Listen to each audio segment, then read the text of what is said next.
crazy. Crazy like something morning. Hi, guys. Hi. Hello. Is anyone else fucking cold in here? Like I told him. I have a long sleeve shirt. I have a long sleeve shirt on. See the thing, Shalane. Oh, now it's a race. There we go. There you go. Oh, now you got it. There you go. It smells Yes, what's your question? It smells like deodorant. We don't have that much time. I have no air conditioning. I I have no air conditioning in my home. I'm gonna go like this. All right, so how do we do this? We'll call on people who raise their hands. Is that unironized love? Yes. All right. Shay is now Chivalry is warm. not bad.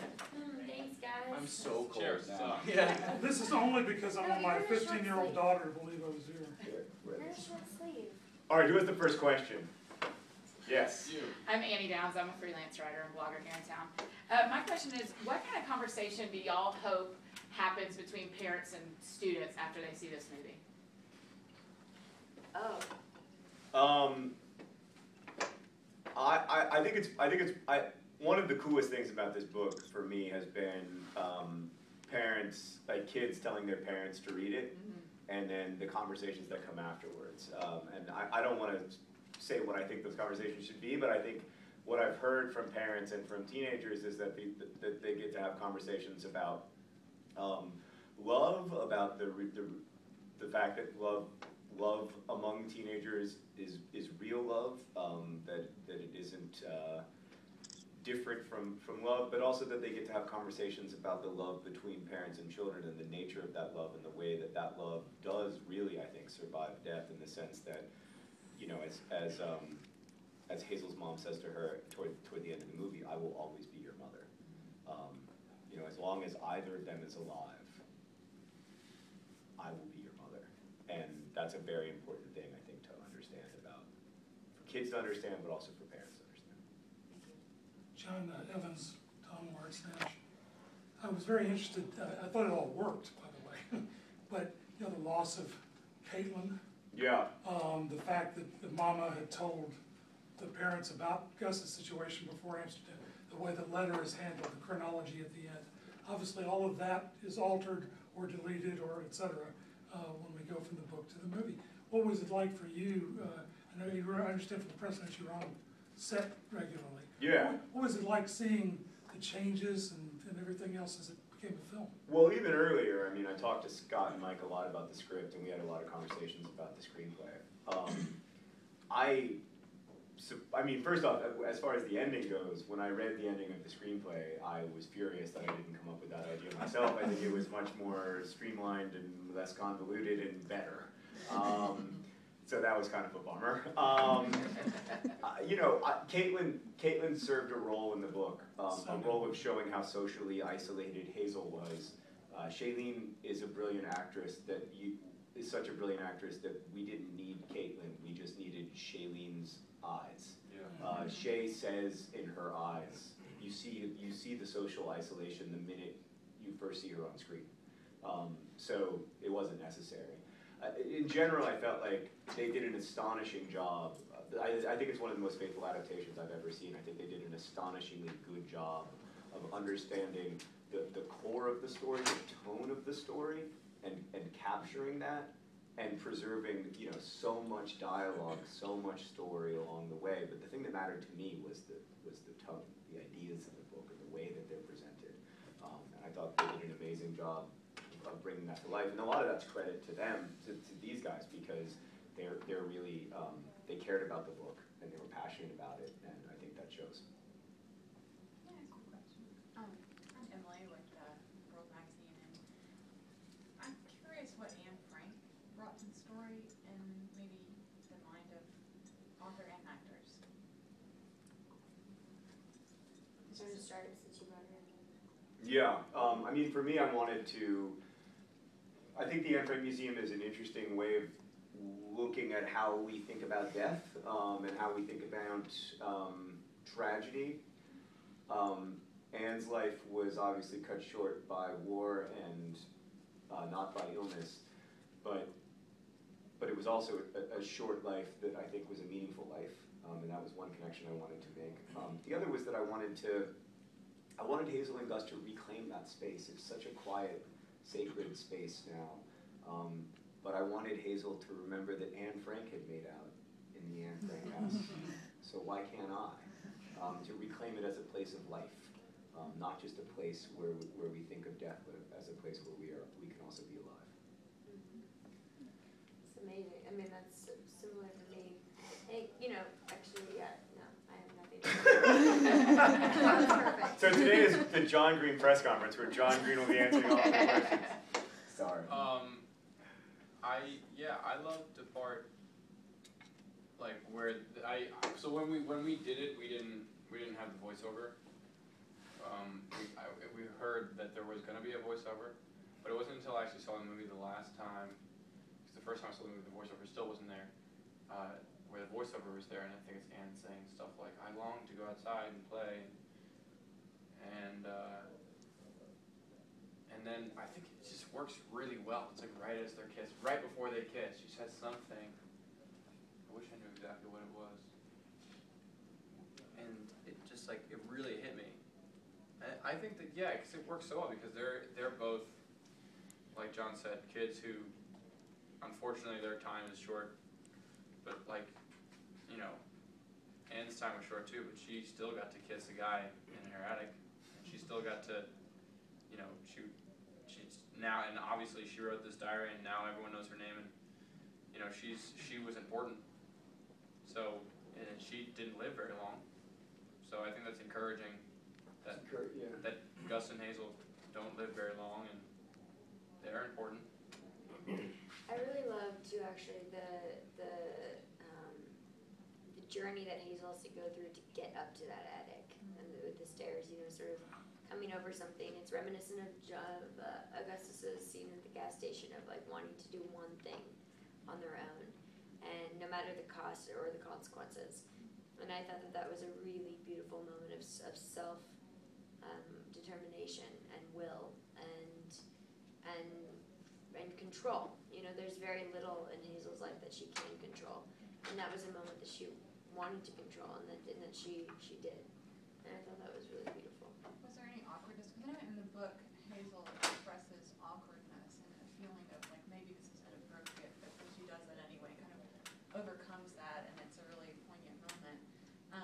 But how did you guys feel? I mean, she's just, Anne Frank is such almost a saint, in our culture, and deservedly so, and I just wondered how that felt to be there and to try to bring that story into it. Did you feel?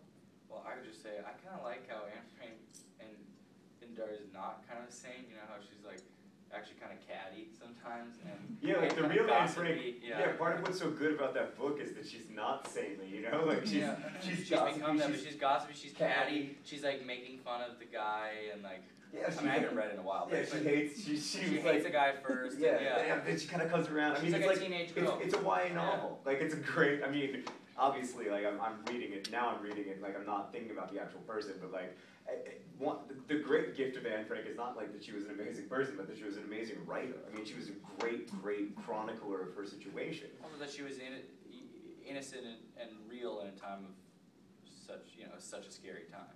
What was it like for you being in Amsterdam? Oh, wait. Sorry. You should have written Isaac into that. Yes. Shalina Matthews, I'm just a YA book blogger locally. I was wondering, after such the big deal that this is, what each of you as actors, and then you, John, as a writer, what you hope to do in your careers in the future, like what roles, what kind of projects you want to work on, something completely different, more of the same, because all of you kind of, between the three actors, have kind of like a slew of young adult related movies already done and coming in the future. So what do you hope to do? You did a little singing, Shailene. Like, is that ever going to be part of something you do? Because that was very nice. I would love to sing in a movie one day. I think it'd be really fun. Hopefully I'm in a movie with Shailene where we sing together. Singing and dancing? Yeah. I don't think I'll ever be able to do a movie where I'm singing unless Shailene's cast in it first as a singing role. I'm just sort of going to tag along with Shailene for the rest of my career. It'll work out. We'll just do like the Kate and Leah thing. But yeah, no, I think it would be fun to do a musical like once. Oh yeah, that's that's a a great one. movie. Oh, Yeah. so good. Hey, buddy, I can't write music. but you can write a story. And we Kind can of. add music. Yeah, I mean, there's not much to want without the music. It's not as good of a movie. Shalene, what was it like, it seemed, and I realize you're a very good actor. I mean, Oh, I think- can I have one Great, second? great, great. I want to write young adult novels for the rest of my career. I don't Really? have any desire to do anything else. Okay. Well, any kind of like particular, Like always what? contemporary? He I don't also know. wants to Yeah. make a novel though for like a 25-year-old. so I that. might write a book about 25-year-olds just so that I can work Three with you guys. 25-year-olds, Yeah, yeah. 3 25-year-olds on a press junket. And now what you do music and film, so you aspirations? I mean, those are the two things that I love more than anything is acting and playing music with my brother. And if I can, just continue to do that and work with great people. I mean, there's no, it's hard when, I like that Shay said in one of the press conferences, she's like, I hate when they call it young adult. And I know what she means because it's hard when they call it young adult because it really is just, John really does write great stories. So I just want to be a part of great storytelling and, I'm lucky to be part of this one and the next one and, anything John does I want to be a part of. So I want a part in Including Vlog brushing Brothers. his teeth. Vlog Joe, Brothers. you've been in a Vlog Brothers video. I know, but I want to be there every time.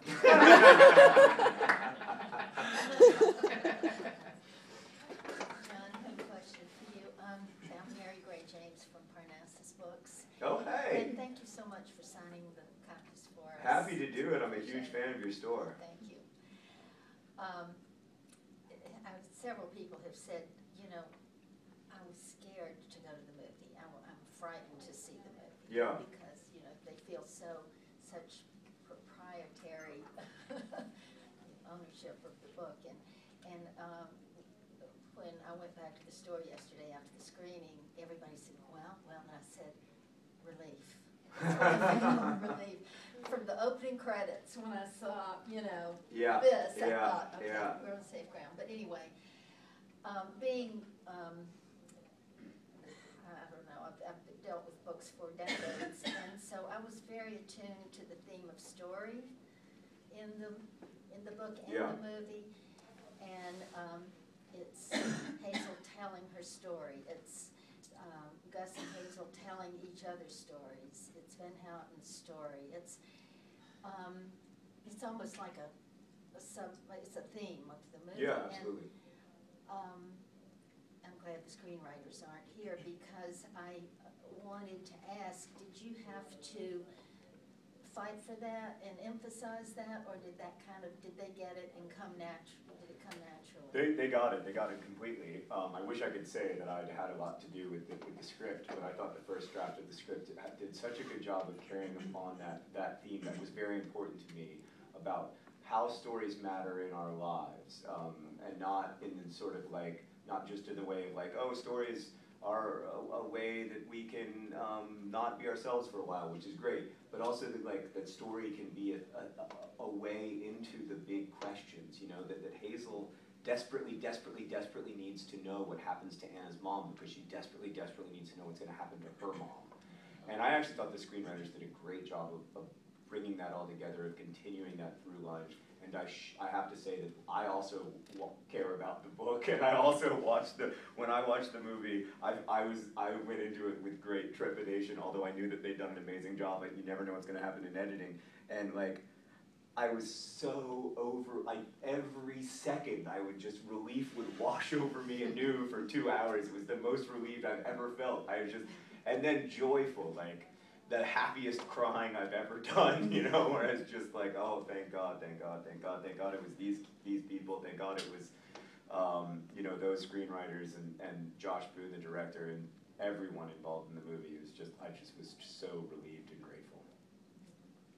Shalene, I was curious, obviously, fine actor, and of course, Laura Dern, but still, it almost seemed like you two had known each other a lifetime.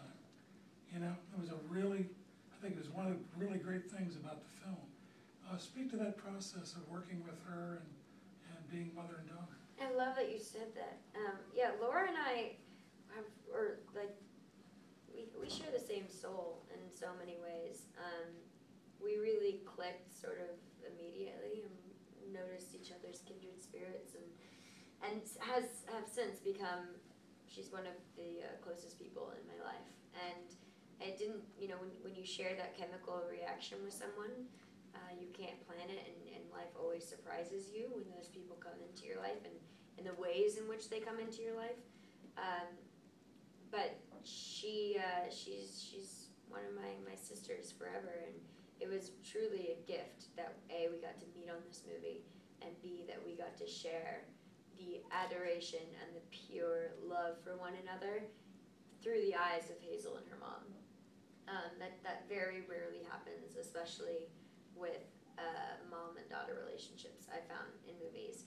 You see an older woman respect a younger woman respect an older woman, but very rarely do you see them love one another on the level that Laura and I really do love one another. So we're very lucky.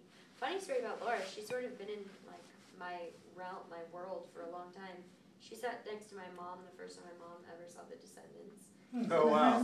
It was just them two in a screening room in Fox, which is pretty funny, 4 years ago. Crazy. And then we've sort of been in each other's circles for a long time and never met. And this movie was the, Before this movie, they were like my two favorite actresses. Shailene with the, I'm serious, Shailene with the younger generation, and Laura Dern with the older generation. Well, Matt, the way you're going, like I said, I saw Palo Alto this week, and congratulations on that. Really fun, and Gia Copeland, all of you. Like you're really exploring, of course, obviously two very different people with two very different sets of challenges. And one of them, frankly, I really did hate your character in Palo Alto. I hope you don't mind. I really just, because I knew kids like him growing up that were always getting somebody else in trouble. Always instigating what other people paid for.